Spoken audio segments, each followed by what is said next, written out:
What's up, everyone? I'm your host, Candice Evans, aka That Girl Candy, and this is Hoops and Chill. Here on Hoops and Chill, we will dive into the latest topics rolling around the basketball world, on and off campus, and we'll have an occasional unlucky guest who will be stuck with me for a segment or two. For today's show, we're going to talk about some of the headlines circulating in the NBA and WNBA, recap the finals, and read a quick bedtime story, and then we're going to end with some happy feels. In a recent development, Houston GM Daryl Morey has stepped down from his position, saying that he will assist in the coaching search, but that's all, folks. A look back at Morey's actions just this past season. He traded Chris Paul for Russell Westbrook in the summer. He started the China crisis in October, traded Clint Capella for Robert Covington without telling head coach Mike D'Antoni, leaving Mike D'Antoni with his tallest player being Jeff Green.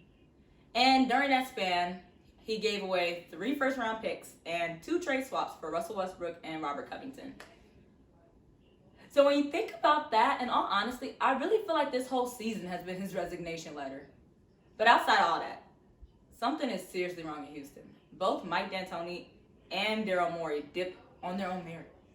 And considering Houston has 2 former MVPs, you wouldn't think that they'll be dumped twice in a pandemic. So if we go into conspiracy theories, this resignation comes nearly a year after Morey tweeted his support for freedom in Hong Kong. And it's interesting that this comes as the NBA has seemingly mended their relationship with China. I'm not a conspiracy theorist, but something ain't right. We're going to head to Sacramento, where things have reportedly soured between Kings guard Buddy Hield and his head coach Luke Walton. According to the Athletics' Jason Jones, Hield is so over Walton that he's not answering his coach's calls. Okay. It's terrible to ghost anyone, especially a coach. But I've been hearing so many boomers complain, saying, oh, what's Buddy going to get out of ghosting his coach? Who does he think he is? And I would like to bring up the case of Kawhi Leonard, the mute, straight-back-wearing robot from the IE that ghosted the most legendary coach in the league and ended up being deported to a championship. Granted, Buddy ain't Kawhi. He would never choose the Clippers over the Lakers. According to multiple league sources, both Jeff and Stan Van Gundy has emerged as candidates for various coaching positions, including the Clippers and Pelicans. I actually don't want either of them to get the job. They are amazing game time analysts. No one else is going to question what a third cousin is and what you can do with a third cousin on live television. That is only Jeff Van Gundy.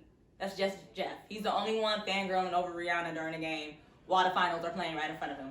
That's only a Jeff Van Gundy thing. And who else is beefing with the West Wing on ESPN staff? Okay, let me rephrase that, because Stan is the funniest ESPN staffer currently beefing with the White House. Just check his Twitter. And I will say, Stan Van Gundy has at least coached in the recent millennium. Jeff hasn't coached the NBA since Soulja Boy was dominating the charts. And yeah, he's been coaching USA's college basketball team, but coaching David Stockton and Kawhi Leonard is not the same.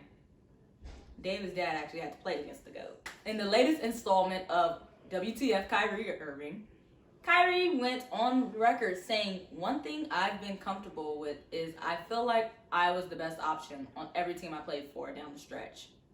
This is the first time in my career where I can look down and be like, that mother bleep, bleep, bleep can make that shot too.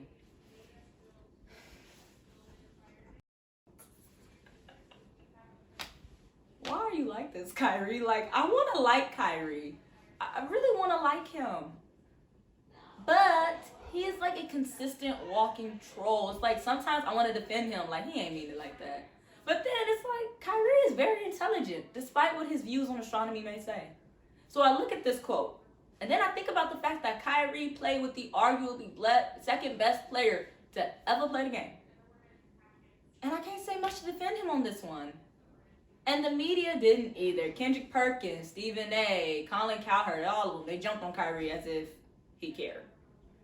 He said what he said, and actually, I think we have a live look at Kyrie's Irving reaction when the media gave him the attention he craved. Let's take a look.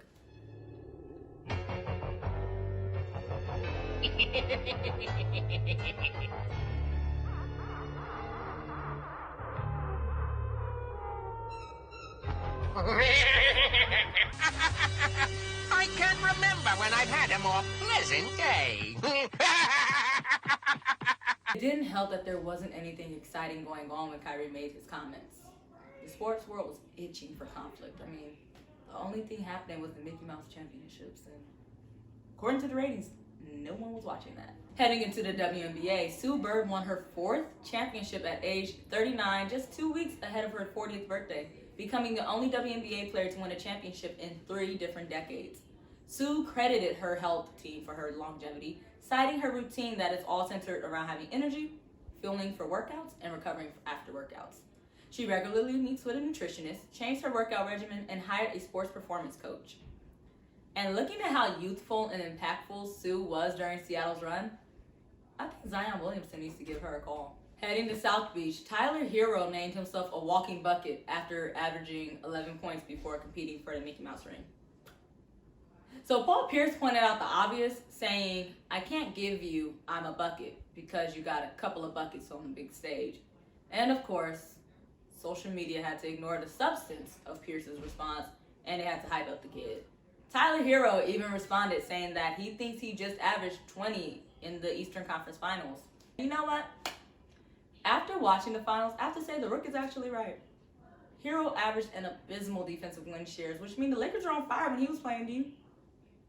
Pretty automatic if you ask me. After falling victim to Pandemic P in the latest Rivers-Paul George matchup, Doc Rivers is officially the man in charge of the NBA's most dysfunctional contender. Doc Rivers was let go from the Clippers on September 28th. The Philadelphia 76ers, after a month of meticulously reviewing coaching candidates, called the next day, on September 29th. On October 1st, the Sixers and Rivers agreed to a 5-year contract. So it's clear they're locked in. Doc is their guy. And while I'm happy for Doc, I'm also mourning for Doc. He went from the real mental midgets of Hollywood to the 2088 of the NBA. Literally, the stars in Philly, they just don't work out. Joel Embiid is statistically better closer to the basket with more room to work, while Ben Simmons is better driving to the basket with the lane clear.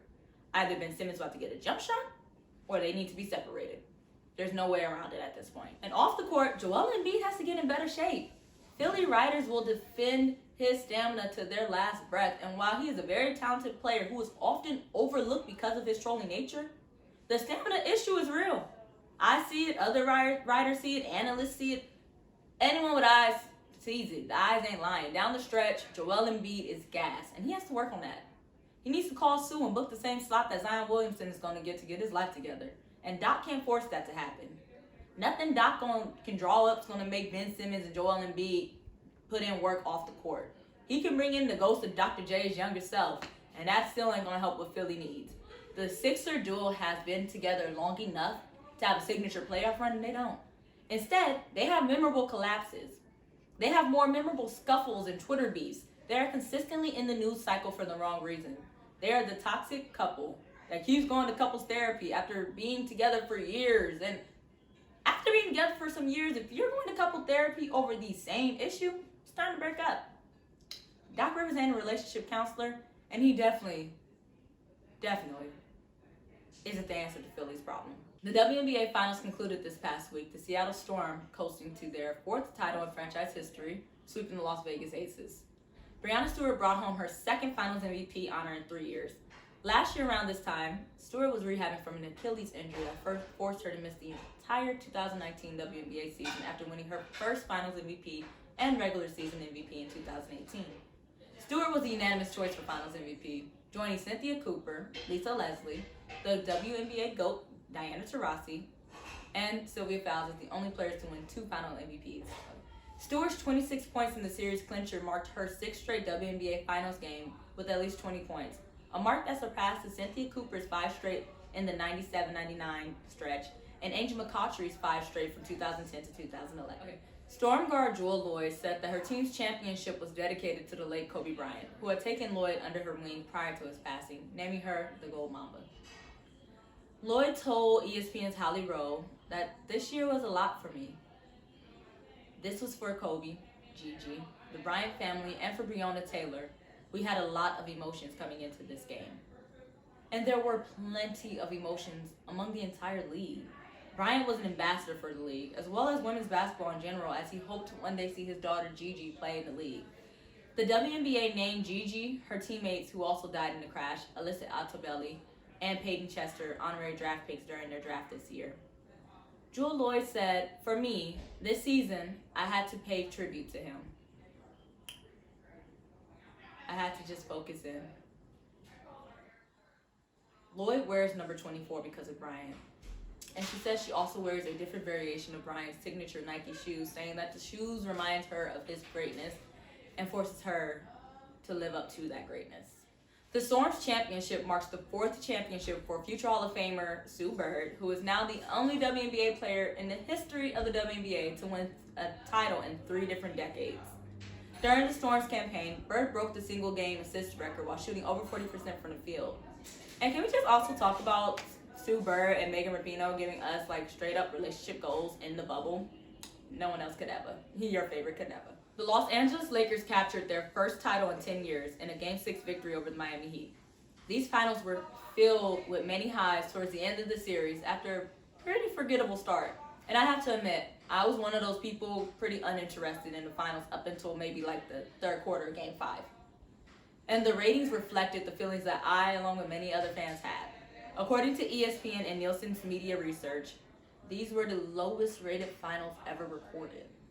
And it's actually unfortunate because Game 5 was like a movie. Jimmy Butler literally dragged the Heat to a victory over a team they had no business competing with. With their leading scorer, Gordon Dragic, out, and the only big man, Bam Adebayo, hobbled, the Heat next best option after Jimmy Butler was Duncan Robinson and Tyler Hero. 2 very limited playmakers and awful defenders. Like, literally. I saw so many people say that the Heat needed to play man-to-man, and I was just sitting there like, y'all want to see Tyler Hero defend Rondo one-on-one? Yeah. After Game 1, Jimmy Butler averaged 30 points, 11 assists, 10 rebounds on 54% shooting from the field and 91% shooting from the free throw line.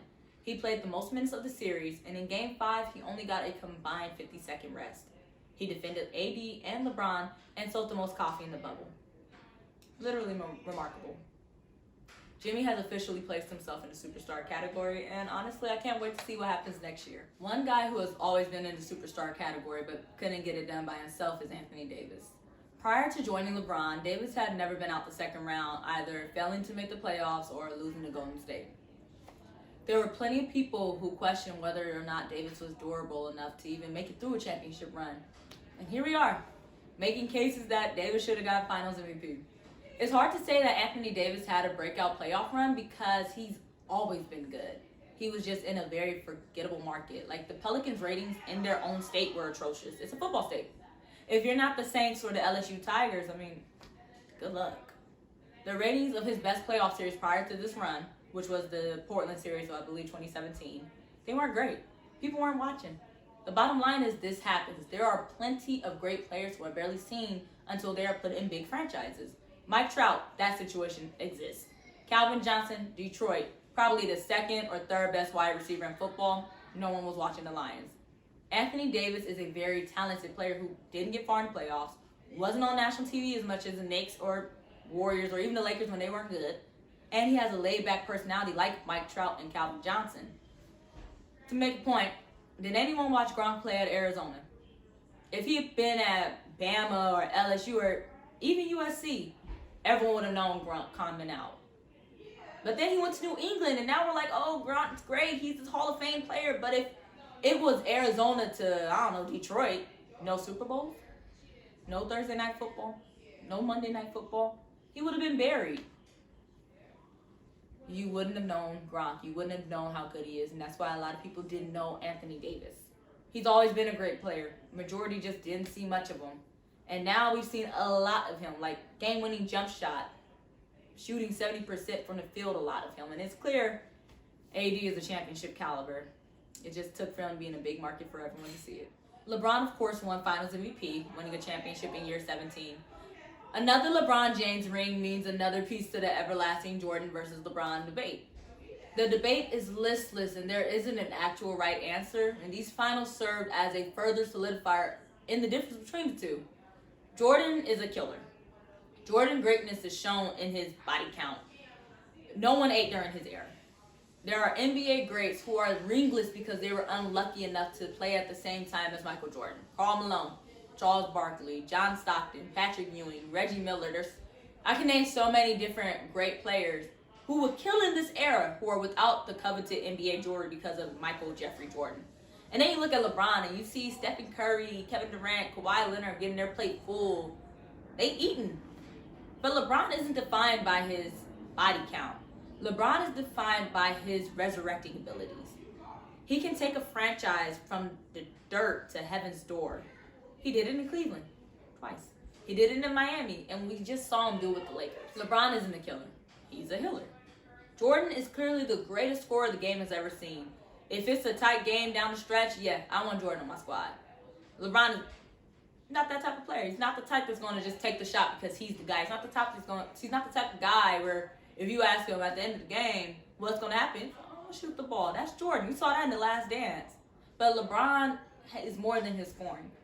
His leadership style is fundamentally more inclusive. Where Jordan bullied executives and punched teammates, LeBron is known for giving elaborate pregame speeches that go viral. He's king. LeBron is king. King heals. And yes, it takes a village to run a kingdom. So LeBron and Clutch Management, they'll bring a whole entourage of their clients to new cities and markets they go to. Because the king needs his guardsmen. Jordan was a killer. LeBron is a healer. There's a difference between the two. Their styles are so different. No matter what LeBron does, he will forever chase the ghost of Jordan, and the debate will truly never be decided. After speaking about the mythological being that is Michael Jeffrey Jordan, I think it's only right to reach into the bookshelf and tell a story. Let's see what we got in this week's installment of Bedtime Stories with Candy. Good night, NBA. Good night from the Cougars, your favorite red cap. Good night, Russell Westbrook and your padded stats. Good night to the beard and all your playoff fears. Good night, Bucks. We still don't fear the deer. Good night, Luke Walton, still checking your phone. Good night, Buddy Hield, ignoring your hotline bling at home. Good night, Layoff P, 2-0 against the Rivers. Good night to the Gypsy, who probably cursed the Clippers. Good night, Tatum. Good night, Walker. And the bubble MVP, Scott Foster. Good night, Book. Good night, Suns. Good night to the champ who started their run. Good night, Jamal Murray. Happy to be home. Good night, Kyrie Irving. For real, stay off your phone. Good night, Mavs and the league's best young star. Good night, Skip Bayless. Getting takes right must be really, really hard.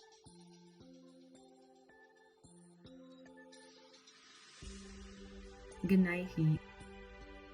Good night, Pacers. Good night to Adam Silver and his pen pal, the Lakers. Good night to the best league, known as the NBA. 'Twas a lit season, despite what the ratings may say. Of headlines going on, but the biggest thing that stuck out to me was the story of former NBA vet Delonte West. West had been photographed and videoed throughout 2020 begging for money on the side of the road and having mental episodes.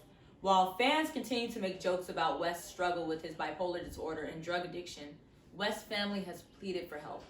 According to the Athletic Shams Shanaria, that help finally came.